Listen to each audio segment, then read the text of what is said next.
మహనీయుల పోరాటాలను అందరూ స్మరించుకోవాలని స్ఫూర్తిగా తీసుకుని పేదల సమస్యలపై పోరాడాలని సిపిఎం రాష్ట్ర కార్యదర్శి వర్గ సభ్యులు బండారు రవికుమార్ అన్నారు.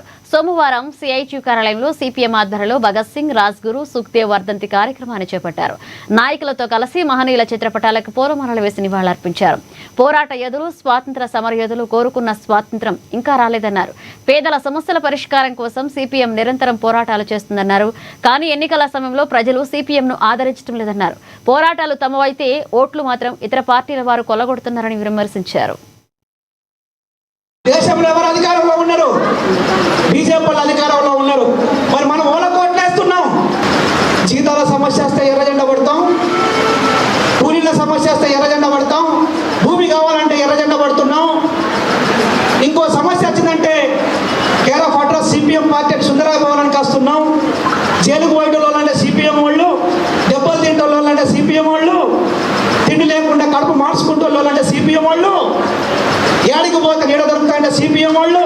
కానీ ఓటు మాత్రం ఎక్కడ వేయాలంటే ఓటు చేతికి వేయాలా, పువ్వుకి వేయాలా, కారుకి వేయాలని చెప్పి ఆలోచిస్తున్నారు ప్రజలు. భగత్ సింగ్, రాజ్గురు, సుఖదేవ్ బలిదానం జరిగి 35 ఏళ్ళు అవుతుంది ఈ రోజుకి. ఈ సందర్భంగా మనం ఇక్కడ సభ పెట్టుకున్నాం. భగత్ సింగ్, రాజ్గురు, సుఖదేవ్ 95 ఏళ్ల క్రితం బ్రిటిష్ సామ్రాజ్యవాదానికి వ్యతిరేకంగా భారతదేశానికి స్వతంత్రం కావాలని, బ్రిటిష్ సామ్రాజ్యవాదులు ఈ దేశాన్ని వదిలిపెట్టి వెళ్ళిపోవాలని, వాళ్ళ దోపిడీ అంతం కావాలని చెప్పి వాళ్ళు కోరుకున్నారు.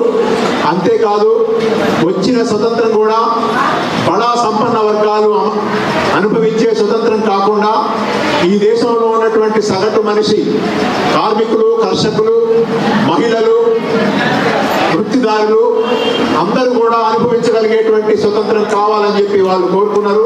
తీసుకొని హిందూ ముస్లింల మధ్య తగాదా పెట్టి భారత స్వతంత్రోద్యమాన్ని నీరుగార్చాలని చెప్పి కూడా కుట్ర జరిగింది.